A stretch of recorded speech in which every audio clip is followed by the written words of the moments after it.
Hello everyone, क्या हाल है सभी के। आई होप सब बढ़िया होंगे। तो हम ह्यूमन रिप्रोडक्शन कंटिन्यू कर रहे थे और हमने पिछले लेक्चर में भी काफ़ी चीज़ें देखी थी, जैसे कि इम्प्लांटेशन तक हमने चीज़ें कवर कर ली थी।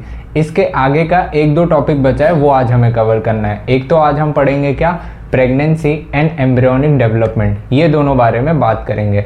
मैं कहानी वहीं से स्टार्ट करूंगा जहां पर इम्प्लांटेशन हुआ था। ब्लास्टोसिस्ट यूटेराइन वॉल में चिपक गया था, फिर वहीं से कहानी स्टार्ट करनी थी। कुछ याद आ रहा है? जब ब्लास्टोसिस्ट अटैच हुआ था, मैंने बताया था ब्लास्टोसिस्ट के सबसे बाहर एक लेयर होती थी जिसको आप क्या बोलते थे, ट्रोफोब्लास्ट। और वो ट्रोफोब्लास्ट जब यहाँ पर अटैच होती थी तो कुछ फिंगर लाइक प्रोजेक्शंस बना रही थी। थोड़ा सा और रिवाइंड करते हैं, वहीं से कंटिन्यू करते हैं, है ना। आ जाओ देखते हैं क्या बताया था मैंने। कुछ ध्यान आ रहा है? साथ ही साथ रिवाइज भी हो जाएगा। एम्ब्रियोनिक डेवलपमेंट अभी हम आगे पहुंचेंगे, है ना। ऐसे समझ लो, प्रेगनेंसी हम यहाँ पर देखो,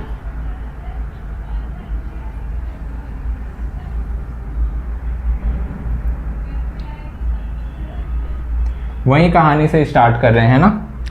और यहाँ पर याद है, ये ऐसे एंडोमेट्रियम थी, हाईली वेस्कुलर ब्लड वेसल्स अच्छी खासी यहाँ पर होंगी ताकि न्यूट्रिएंट सप्लाई हो सके।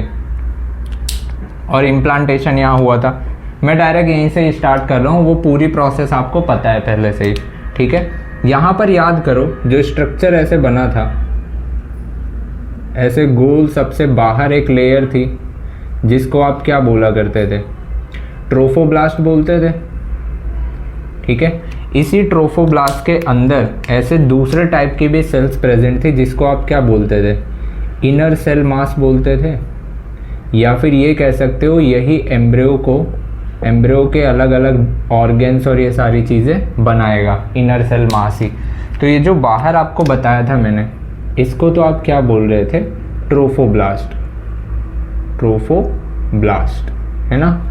अच्छा, यहाँ पर भी एक चीज़ मैंने उसी टाइम बताई थी कि ऐसे कुछ फिंगर लाइक प्रोजेक्शंस ऐसे बनते हैं, इसी सेल्स के लेयर के वजह से बनते हैं ना। तो मैं इसी के साथ ऐसे जॉइन करके बता दे रहा हूँ, कुछ ऐसे बनते हैं।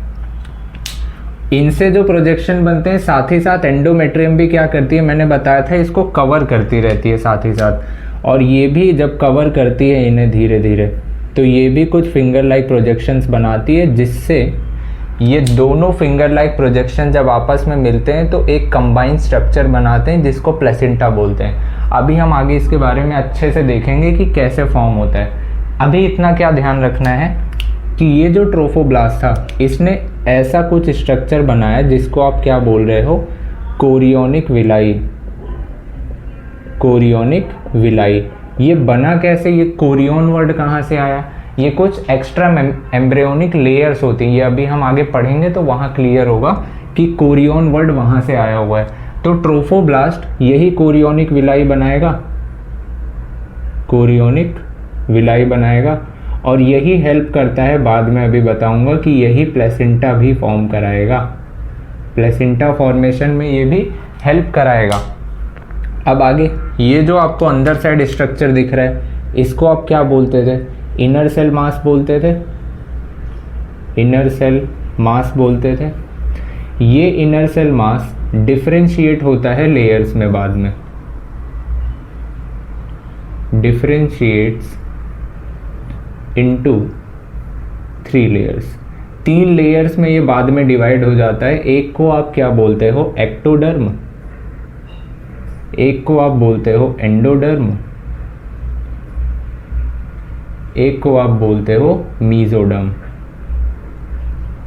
स्ट्रक्चरल ऑर्गेनाइजेशन वाले चैप्टर में भी ये मैंने बताया था कौन कौन सी जर्म लेयर किस किस तरह के टिश्यूज फॉर्म करती हैं, ठीक है। तो यहाँ ध्यान क्या रखना है, 3 तरीके के लेयर्स में डिवाइड होती है और यही बाद में फॉर्मेशन कर देती है पूरे के पूरे एम्ब्रियो के बॉडी का, है ना। तो मैं इसको ये बोल सकता हूँ कि ये पूरा एम्ब्रियो यही फॉर्म कर देगी बाद में, है ना। ये लेयर डिवाइड करेगी, धीरे धीरे पूरा ऑर्गेनिज्म बनना शुरू हो जाएगा। तो यहाँ पे अपने को एक बात यहीं पे ध्यान रखनी है कि हुआ क्या था यहाँ पे इम्प्लांटेशन के दौरान, कि ब्लास्टोसिस्ट यहाँ पर क्या हुआ था, अटैच हुआ था यूटेराइन वॉल पे, है ना। कि blastocyst attach to uterine wall, है ना, यहाँ पर अटैच हुआ था और यूटेराइन सेल्स क्या की थी, डिवाइड करना शुरू कर गई थी। Uterine cells divide and covers blastocyst.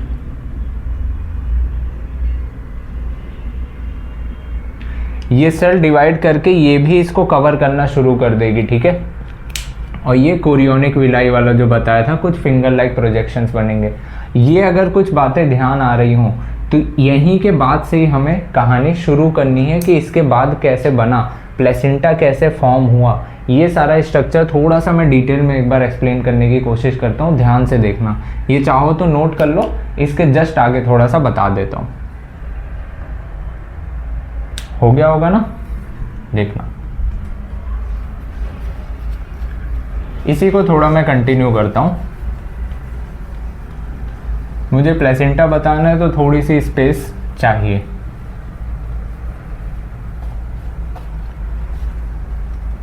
चलो देखो, यहां पर ऐसे समझो कि मैं बना रहा हूं यूटरस।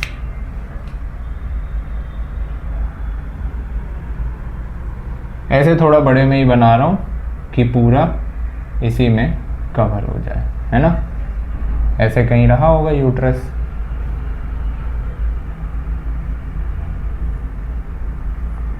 ऐसे कहीं यूट्रस की वॉल रही होगी और इसके बाहर ही मैंने क्या बताया था अभी, ये एंडोमेट्रियम होगी ऐसे, ठीक है। अभी हम लेबलिंग कर लेंगे, खाली अभी समझने की कोशिश करना कि किस तरीके से प्लेसेंटा फॉर्म होता है। और मैंने बताया था जैसे, उसको थोड़ा सा मैं जूम करके बड़ा करके बनाने की कोशिश करता हूँ। ये भी कुछ ऐसे फिंगर लाइक प्रोजेक्शंस बनाना शुरू करेगी और साथ ही साथ जो आपने एम्ब्रियो अभी देखा जो बन रहा था, वो भी अपने इधर क्या करेगा, इधर साइड से ही कुछ फिंगर लाइक प्रोजेक्शंस बनाएगा, जिसको आप क्या बोल रहे थे, कोरियोनिक विलाई, ठीक है।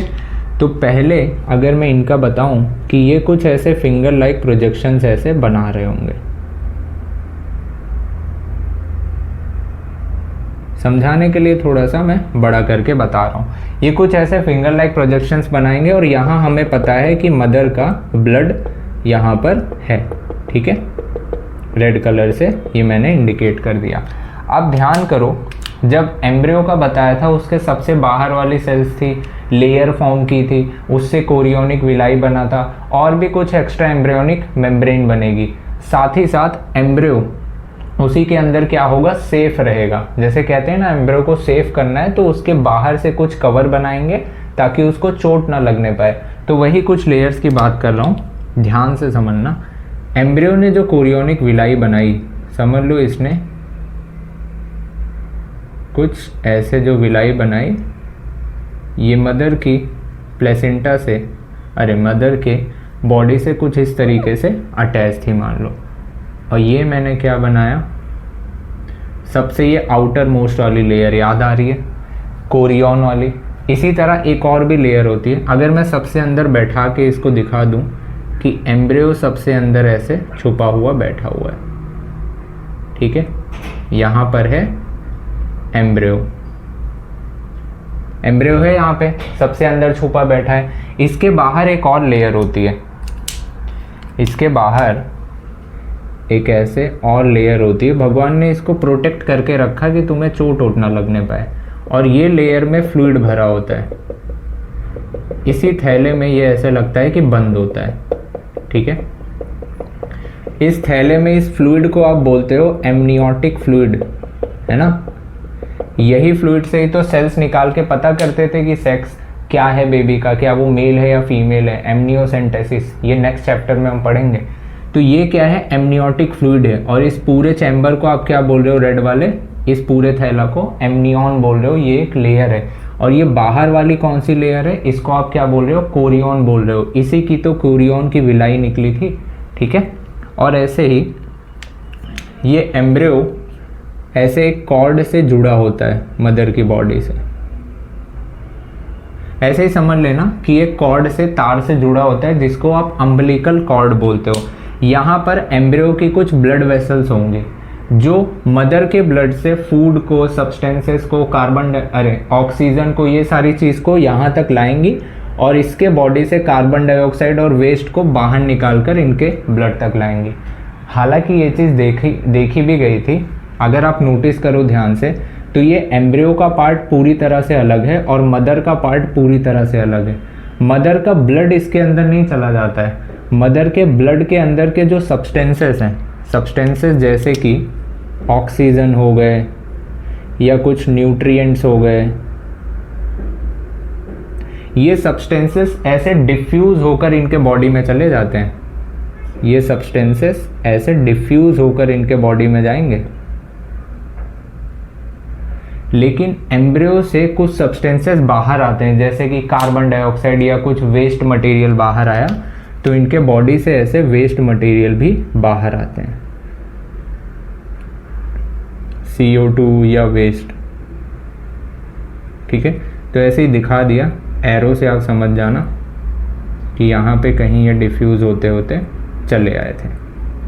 ठीक है, तो ऐसा लगता है कि यहाँ पर इनकी जो ब्लड वेसल थी वो क्या काम कर रही थी, ये अच्छे भले न्यूट्रिएंट्स को अंदर ला रही थी और गंदी चीज़ों को यहाँ से बाहर भेज रही थी। और ध्यान रखना कि इनका ब्लड, मदर का ब्लड इसमें नहीं चला जाता है, इनके ब्लड की चीज़ें ट्रांसफ़र होंगी। अगर वो एंटीबॉडी है तो एंटीबॉडी चली जाएगी डिफ्यूज़ होके, अगर यहाँ पे न्यूट्रिएंट है न्यूट्रिएंट चले जाएंगे, ऑक्सीजन है ऑक्सीजन चला जाएगा। इससे पहले भी लेक्चर्स में मैंने बताया, याद है, प्लेसेंटा से कोई एंटीबॉडी जाती है, IgG नाम होता है। ठीक है, तो ये भी यहाँ ध्यान रखना। तो ये हमने क्या बनाया, इनका एक कनेक्शन बनाया। यहीं पे और भी एक आध स्ट्रक्चर होते हैं जो एक्स्ट्रा एम्ब्रियोनिक लेयर्स में आते हैं। एक ऐसे आता है, ऐसे गोल स्ट्रक्चर जैसे नज़र आता है, ऐसे लगता है माचिस की तीली ऐसे लटकी हुई है। और ऐसे ही एक स्ट्रक्चर अंदर साइड से भी ऐसे बना होता है, कहो तो ऐसे ही अंदर बना दो। एक स्ट्रक्चर कुछ ऐसे होता है। ये दो तरीके के, इसको तो आप बोलते हो एम्ब्रियो, इसको आप बोलते हो क्या, योक सैक बोलते हो। एम्ब्रियो का योक सैक है, ये तो रिड्यूस हो जाता है तो छोटा सा दिखाई देता है। और अंदर साइड पे ये जो गोल गोल दिखाई दे रहा है, इसको आप दूसरा एक स्ट्रक्चर बोलते हो। ये तो आपका चलो क्या हो गया, योक सैक हो गया। इसको आप दूसरे को एलेंटॉइस बोलते हो, है ना, छोटा सा स्ट्रक्चर। तो ये दोनों स्ट्रक्चर याद रखना। और सबसे बाहर लेयर जिसको आप क्या बोल रहे हो, कोरियन बोल रहे हो, और ये वाले लेयर को आप क्या बोल रहे हो, एमनियन बोल रहे हो। देखो तो हम लिख भी लेते हैं जब कहो तो। ये क्या है, एमनियन है, ये क्या है, कोरियन है। फिर ये वाला तीसरे नंबर का अपना ये क्या है, योक सैक। और ये वाला जो लास्ट मैंने बनाया है, इसको आप क्या बोल रहे हो, एलेंटॉइस। ये चारों जो स्ट्रक्चर आपको दिखाई दे रहे हैं, ये सब क्या हैं, ये सब एक्स्ट्रा एम्ब्रियोनिक लेयर्स हैं या मेम्ब्रेन्स कह लो आप। ठीक है, एक्स्ट्रा एम्ब्रियोनिक मेम्ब्रेन्स हैं। ठीक है, एक्स्ट्रा एम्ब्रियोनिक है, जो एम्ब्रियो को बाहर से एक तो ये सपोर्ट करने का काम कर रही है। ठीक है, अब देखो ये जो आपको स्ट्रक्चर बनता दिखाई दे रहा है, ये डबल ऐसे फिंगर लाइक प्रोजेक्शन से, इस पूरे कंप्लीट स्ट्रक्चर को आप क्या बोलते हो, प्लेसेंटा बोलते हो। और ये प्लेसेंटा बना किस चीज़ से, रेड वाले को तो मैं मार्क करके बता रहा हूँ क्या है, ये मदर की एंडोमेट्रियम से बना है, जहाँ पर ब्लड वेसल्स वगैरह होंगी। और ये जो ब्लू कलर से बनाया है ये मैंने, ये तो एम्ब्रियो साइड का था, जिसको आप क्या बोल रहे थे, कोरियोनिक विलाई, कोरियोनिक विलाई बोल रहे थे। इन्हीं दोनों से मिलकर क्या बना है, प्लेसेंटा बना है, प्लेसेंटा। और ये प्लेसेंटा एनसीईआरटी लिखती है कि ये एक स्ट्रक्चरल और फंक्शनल कनेक्शन है। ठीक है, it is a structural and functional connection, it is a structural and functional connection है। अच्छा, स्ट्रक्चर तो मुझे नज़र आ रहा है कि हाँ चलो इस स्ट्रक्चर की आप बात कर रहे हो, फंक्शन से आपका क्या लेना देना है। फंक्शन से लेना देना है कि ये कुछ फंक्शन कर रहा है, कैसा फंक्शन कर रहा है, ये एक एंडोक्राइन टिश्यू की तरह काम कर रहा है और हमें पता है एंडोक्राइन टिश्यू हार्मोन रिलीज करती है, ये कुछ हार्मोन्स रिलीज भी करता है। कौन? प्लेसेंटा। ठीक है, ये सिक्रीट करता है हार्मोन्स। कौन कौन से हार्मोन्स प्लेसेंटा सिक्रीट करता है, याद रखना। कौन कौन से? एक तो ये सिक्रीट करता है HCG, जिसको आप क्या बोलते हो, ह्यूमन कोरियोनिक गोनेडोट्रोफिन। दूसरा ये सिक्रीट करता है HPL, जिसको आप ह्यूमन प्लेसेंटल लैक्टोजन बोलते हो। तीसरा ये ईस्ट्रोजन और प्रोजेस्टेरॉन भी रिलीज करता है। हालांकि हम ये जानते हैं कि जब हम साइकिल पढ़ रहे थे, मेंस्ट्रुअल साइकिल, जब ये प्रेगनेंसी वगैरह नहीं हुई थी, उस टाइम से ही ईस्ट्रोजन प्रोजेस्टेरॉन बन रहे थे। ये दो नए हार्मोन के नाम तो हम अभी सुन रहे हैं, HPL और HCG, लेकिन ईस्ट्रोजन और प्रोजेस्टेरॉन तो पहले से निकल रहे थे।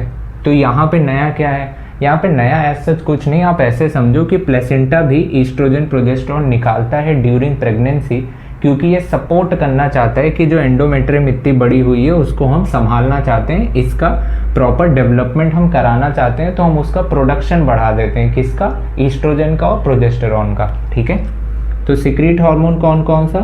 HCG, human chorionic gonadotrophin. यहाँ जगह नहीं है, आप थोड़ा सा फुल फॉर्म लिख लेना साइड में, है ना। दूसरा HPL, ह्यूमन प्लेसेंटल लैक्टोजन। तीसरा ये ईस्ट्रोजन भी निकालते हैं, प्रोजेस्टेरॉन भी, और भी कुछ होते हैं लेकिन जानने की ज़रूरत नहीं है, जो बुक में लिखा है बस वही ध्यान रखो। तो ये कुछ हार्मोन्स निकालते हैं। ठीक है, कौन? आपके प्लेसेंटा ये सिक्रीट करते हैं। और ये अम्बिलिकल कॉर्ड हमने बनाई थी, है ना। तो ये कॉर्ड ध्यान रखना क्या है, अम्बिलिकल कॉर्ड है।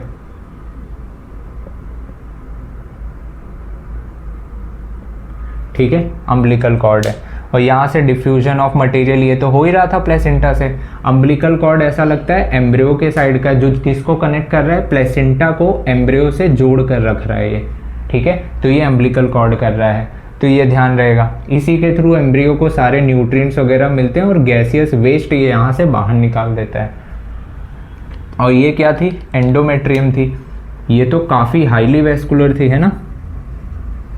एंडोमेट्रियम है जो कि हाईली वेस्कुलर है,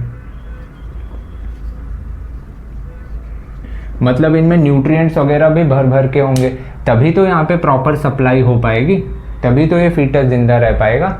ये भी बात हमें ध्यान रखनी है। ठीक है, तो ये आप एक बार नोट डाउन कर लो। इसके आगे थोड़ा सा हार्मोन्स का कुछ रूल्स लिखा है, जो एनसीईआरटी ने 2 पार्ट्स में थोड़ा डिवाइड करके लिखा है। हालांकि हम इजी लैंग्वेज में उसको समझने की कोशिश करेंगे कि एक्चुअल में वो कहना क्या चाह रहे हैं। ठीक है, ये एक बार नोट डाउन कर लो, तब बता देता हूँ। हो गया होगा? देखो,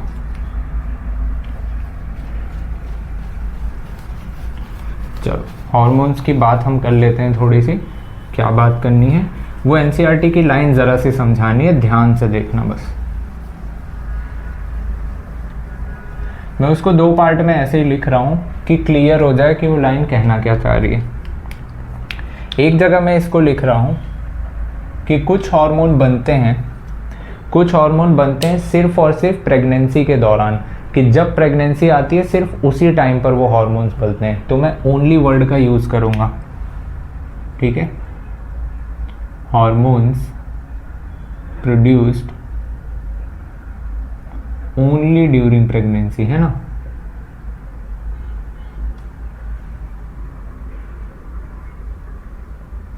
जो सिर्फ और सिर्फ प्रेगनेंसी के दौरान ही हार्मोन्स निकलेंगे, वो कौन कौन से हार्मोन होते हैं? यहाँ पे मैंने ओनली वर्ड यूज़ किया है। ठीक, कौन कौन से होंगे? एक तो ध्यान रखना जो भी बताया था, एक HCG नया हार्मोन आपने देखा, ह्यूमन कोरियोनिक गोनेडोट्रोफिन। ऐसा लगता है प्लेसेंटा कोरियन और उससे मिलकर बना था, तो ये कोरियन वाली चीज़ ही इसको कहीं ना कहीं रिलीज कर रही है। दूसरा ह्यूमन प्लेसेंटल लैक्टोजन, प्लेसेंटा से लैक्टोजन निकल रहा है ना। Human placental lactogen. Lacto word से याद आता है कहीं ना कहीं मिल्क के प्रोडक्शन में मदद करेगा। एक और हार्मोन होता है जिसको आप क्या बोलते हो, रिलैक्सिन। बट हाँ, ये बात ध्यान रखना कि ये दो हार्मोन तो आपने पढ़ा है कि ये प्लेसेंटा से आते हैं, बट ये गलती से भी मत भूलना ये रिलैक्सिन हार्मोन ओवरी निकालती है। ठीक है, तो ये ओवरी निकालती है, ये बात हमें पता है। ह्यूमन प्लेसेंटल लैक्टोजन और ह्यूमन कोरियोनिक गोनेडोट्रोफिन दोनों बात हमें पता चली प्लेसेंटा निकालता है, बट ये आपका रिलैक्सिन हार्मोन कौन निकालता है, ओवरी निकालती है। हाँ, अब देखो यहाँ पर एक बात ध्यान रखने वाली है कि ये तो हमने हार्मोन्स देखे जो सिर्फ और सिर्फ प्रेगनेंसी के दौरान रिलीज होते हैं। ये जो रिलैक्सिन हार्मोन है ना, इसका रोल डायरेक्टली तो लिखती नहीं है एनसीईआरटी, बट हाँ ये चीज़ ध्यान रखना कि इसका रोल आता कहाँ पर है। इसका रोल आएगा जब पार्चुरेशन, जब डिलीवरी ऑफ द बेबी है, उस टाइम पर ये कुछ ना कुछ रिलैक्स कराने के काम आएगा। कहने का मतलब है प्यूबिक सिम्फाइसिस वाला जो रीजन है वहाँ पर कुछ ये सॉफ्टनेस प्रोवाइड करेगा टिश्यू में ताकि डिलीवरी आसान हो पाए। ठीक है, तो ये कुछ कुछ जगह ऐसे हेल्प करता है, तो ऐसे समझो कि रिलैक्स कराने के लिए ये हार्मोन रिलीज होता है, बस ऐसा ही ध्यान रखो। ठीक है, दूसरी मैं बात कर रहा हूँ, कुछ हार्मोन बनेंगे प्रेगनेंसी के दौरान ही बनेंगे, लेकिन वो प्रेगनेंसी के दौरान उनका प्रोडक्शन बढ़ता है, ऐसा नहीं कि वो नए नए बन रहे हैं। देखो मैं कह रहा हूँ कि hormones production increases during pregnancy। कौन कौन से हार्मोन हैं जिनका प्रोडक्शन बढ़ जाता है प्रेगनेंसी के दौरान? बढ़ जाने से रिलेशन आपका यही तो है कि वो ऑलरेडी पहले से बन तो रहे ही थे, जब प्रेगनेंसी का टाइम आया तब वो हार्मोन्स का लेवल ही बढ़ गया। जैसे दो हार्मोन्स तो अभी मैंने जस्ट बताए थे जिनका लेवल बढ़ता है, कौन कौन से? एक तो ईस्ट्रोजन था, प्रोजेस्टेरॉन था, ऐसे ही और भी कुछ हार्मोन्स होते हैं जैसे थायरॉक्सिन हार्मोन, कॉर्टिसोल हो गया, प्रोलैक्टिन हो गया, ऐसे होते हैं काफ़ी। ये सब हार्मोन्स का लेवल जब बढ़ता है, ये जब लेवल बढ़ाते हैं, इसका मतलब कहीं ना कहीं ये प्रेगनेंसी को मेंटेन करने का भी काम कर रहे हैं और फीटस को भी डेवलप करने में मदद भी कर रहे होते हैं। ठीक है, help in development of foetus and also maintain pregnancy in mother. और मदर में प्रेगनेंसी मेंटेन करने का भी ये काम करते हैं। ठीक है, तो ये बात ध्यान रखना, ये नोट डाउन कर लो, थोड़ा सा आगे इसके बता देता हूँ पार्चुरेशन और इससे रिलेटेड। ठीक है, चले देख, ये तो चलो हार्मोन्स की बात कर ली हमने। फीटस ह्यूमंस में अगर बात करें, ह्यूमन फीमेल्स में गेस्टेशन पीरियड कितना होता है? गेस्टेशन पीरियड क्या है? मतलब एम्ब्रियो कितने देर तक माँ के पेट में डेवलप होगा, वो पूरा पीरियड, उसी को हम क्या बोल रहे हैं, गेस्टेशन पीरियड, कब तक वो गर्भ में रहने वाला है। तो ह्यूमन फीमेल्स में तो 9 महीने तक है ना। तो मैं बात करूं गेस्टेशन पीरियड की, तो ह्यूमन फीमेल्स में तो हम जान रहे हैं 9 महीने है ना। इन ह्यूमन फीमेल्स ये 9 मंथ्स होता है। बाकी जानवरों का याद रख के भी कोई मतलब नहीं है, कोई दिक्कत नहीं आएगी। ह्यूमंस का याद है, बस इतना जानना। एलिफेंट जो दिया है, एलिफेंट का 9 महीने से ज़्यादा होता है, ह्यूमन से काफ़ी ज़्यादा होता है।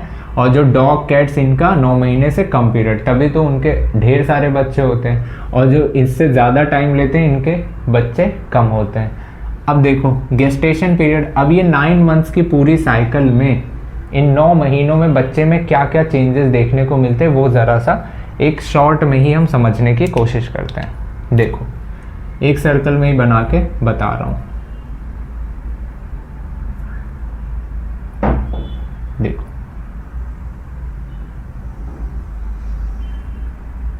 ठीक, मुझे ऐसे 9 कॉलम बनाने हैं। मान लो ये रहा पहला कॉलम, दूसरा कॉलम, तीसरा, चौथा, पांचवा, छठा, सातवां एंड एक आठवां और एक 9 कॉलम हो गए। ये सब एक एक मंथ की बात मैं कर रहा हूँ, हर मंथ में क्या हो रहा है देखना। ये क्या है, फर्स्ट मंथ। पहले महीने में क्या होता है, पहले महीने में बच्चे का दिल बनता है और वो धड़कता है ना, हार्ट बीट या हार्ट फॉर्म होता है। डॉक्टर तो बच्चे की हार्ट बीट सुन भी सकते हैं पहले मंथ में स्टेथोस्कोप की मदद से कि हाँ उसका दिल धड़क रहा है, उसका हार्ट बन गया, 1 महीने हो गए, हार्ट बन जाता है। दूसरे महीने में, सेकेंड मंथ में, इसके हाथ पैर बनने शुरू हो जाते हैं, है ना, लिम्स एंड डिजिट्स फॉर्म हो जाते हैं, लिम्स एंड डिजिट्स फॉर्म हो जाते हैं, ठीक है, लिम्स एंड डिजिट्स फॉर्म हो जाते हैं। तीसरा महीना आते आते क्या हो जाता है, थर्ड मंथ। तीसरा महीना आते आते मोस्ट ऑफ द जो ऑर्गन्स हैं, इनके मेजर ऑर्गन्स लगभग बन जाते हैं, और जो एक्सटर्नल जेनाइटल ऑर्गन्स होते हैं ये भी पूरी तरह डेवलप हो जाते हैं, ठीक है। Most of the organs develop, जैसे लिम्स तो हमने बात की, प्रॉपर डेवलप हो ही गया। एक्सटर्नल जेनिटेलिया हो गया, external genital organs completely develop हो जाते हैं।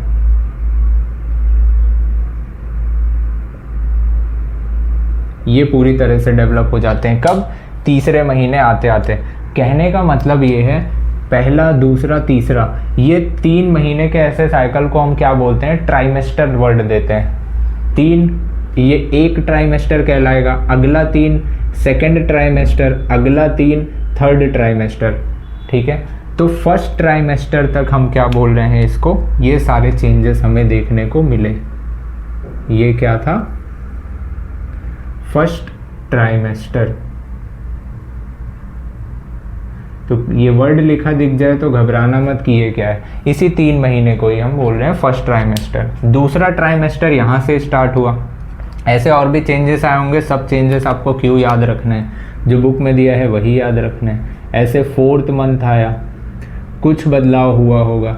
ऐसे 5th मंथ आया, 5th मंथ में एनसीईआरटी लिखती है कुछ बदलाव हुए, जैसे कि फीटस सबसे पहली बार मूवमेंट करता है, मतलब सबसे पहली बार माँ के पेट में मूवमेंट करता है। कहते हैं ना बच्चा लात मार रहा है, तो वही foetus movement, foetus first movement कब होता है, 5वें महीने में होता है। और इसके सर पे बाल आने शुरू हो जाते हैं, hair on head, hair on head. ये कब होता है, 5वें महीने में।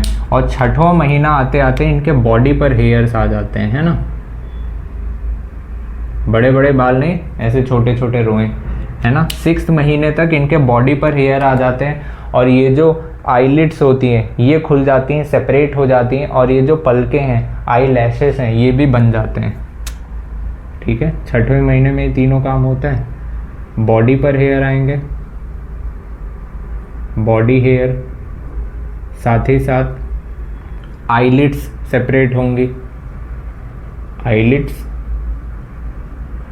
सेपरेट होंगी, फिर आई लैशेस फॉर्म होंगे, आई लैशेस फॉर्म होंगे, ठीक। फिर आएगा 7वां महीना। बट हाँ, ये जो हुआ 3 महीने का ये पीरियड, ये क्या है, सेकेंड ट्राइमेस्टर है, सेकेंड ट्राइमेस्टर है, ठीक। अब बात करूं, ऐसे 7 मंथ आया होगा, कुछ बदलाव हुए होंगे, क्यों जानना है। कुछ 8th मंथ में चेंजेस आए होंगे। होते होते होते होते जब ये 9th मंथ में पहुंचते हैं तो ये पूरी तरह से डेवलप हो जाते हैं और बाहर निकलने के लिए कंप्लीटली रेडी हो जाते हैं। तो मैं यहाँ लिख सकता हूँ foetus completely developed and ready for delivery.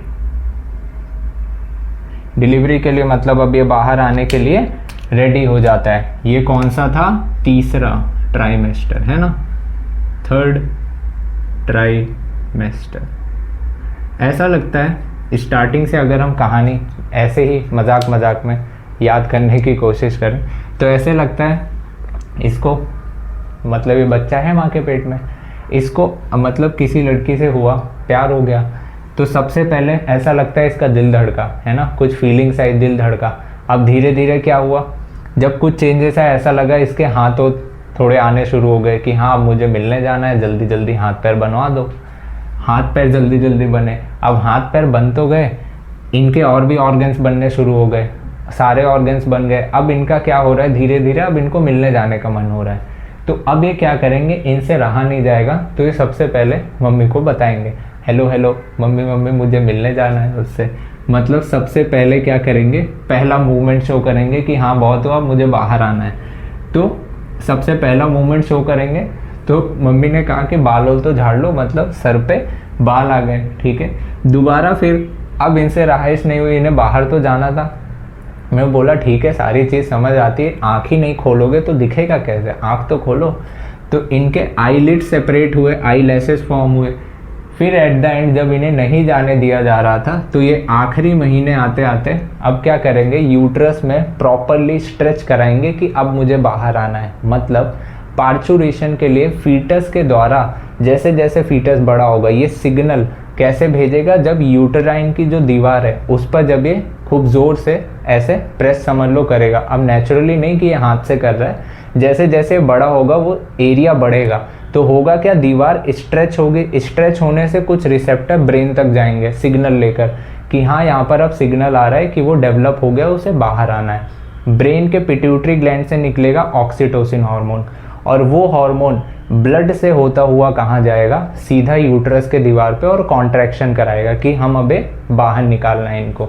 तो कहने का मतलब है पार्चुरेशन जो अभी हम पढ़ेंगे वो क्या है, ऐसा लगता है कि पहले स्ट्रेच होने से कुछ न्यूरल कनेक्शन आया, मतलब नर्व्स का कनेक्शन आया।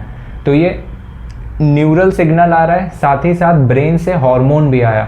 हार्मोन क्या है, एंडोक्राइन सिग्नल है।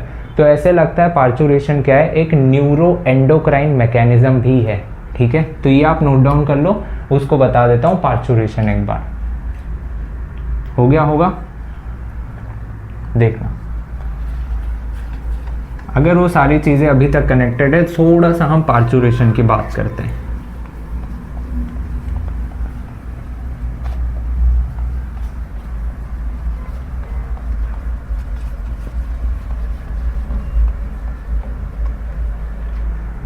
पार्चुरेशन होता क्या है, डिलीवरी ऑफ द बेबी या डिलीवरी ऑफ द फीटस कह लो।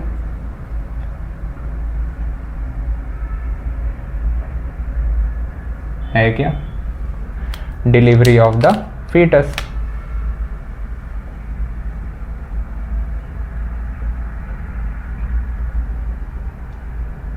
अब देखो ऐसे ही बना के दिखा दे रहा हूं,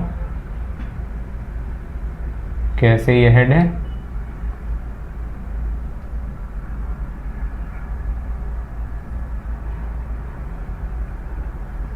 ठीक है। ऐसे लगता है यहीं कहीं यूट्रस रहा होगा, यूट्रस की ऐसे दीवार थी, ठीक है। अब ये पूरा नहीं बना रहा हूँ, ऐसे समझ जाना, ठीक है।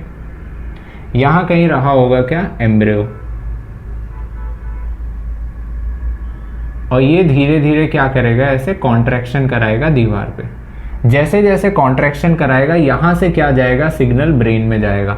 ये जितनी बार कॉन्ट्रैक्शन कराएगा उतनी बार ब्रेन में सिग्नल जाएगा, और ब्रेन डिसीजन लेगा यहाँ से कि अब भैया कुछ रिलीज करो और यहाँ पे कॉन्ट्रैक्शन कराओ कि फटाफट से ये बाहर आए। ये लगातार प्रोसेस चलता रहता है जब तक डिलीवरी हो नहीं जाती। यहाँ से कौन सिग्नल भेजता है इस तरफ से, यहाँ से signal send from fully developed foetus. Fully developed foetus के द्वारा भी सिग्नल जाता है, साथ ही साथ यहाँ प्लेसेंटा भी कुछ सिग्नल भेजता है ताकि ये पिट्यूटरी ग्लैंड पर जाए। यहाँ पर क्या है, pituitary gland.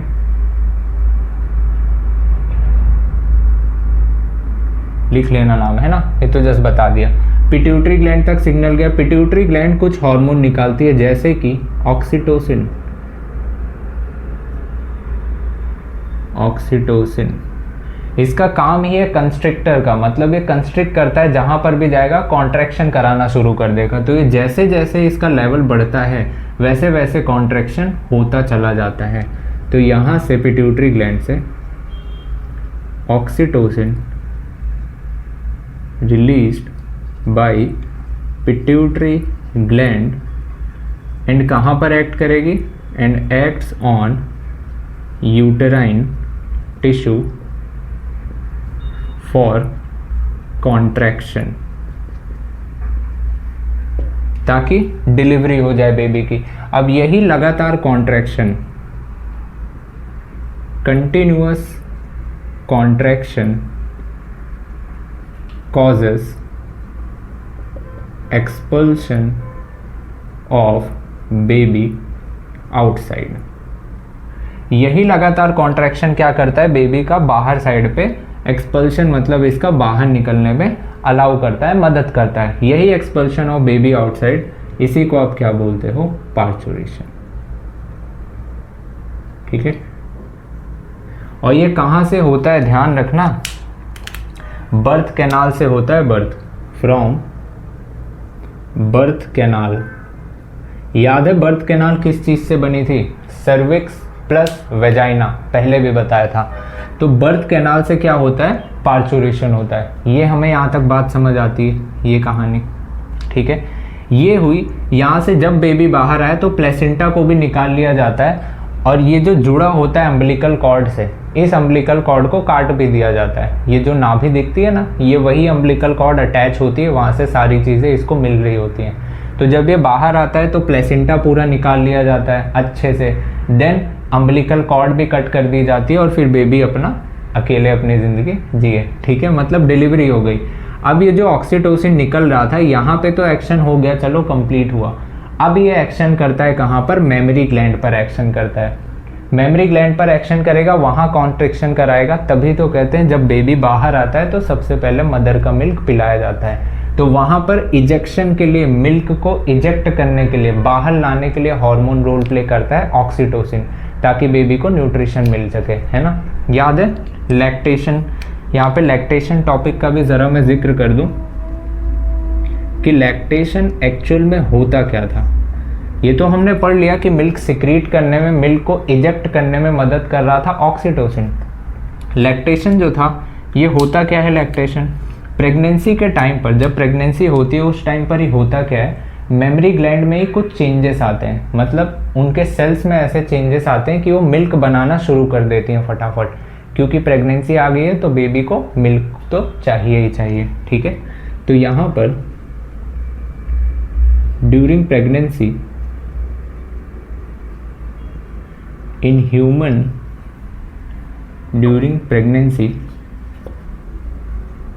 memory glands in females gets differentiated for production of milk, और यही मिल्क का बनाना ही यही क्या था, लैक्टेशन कहला रहा था, है ना। और जो सबसे पहला मिल्क जो बनता है, सबसे पहला मिल्क, या आप कह लो इनिशियल जो मिल्क होता है,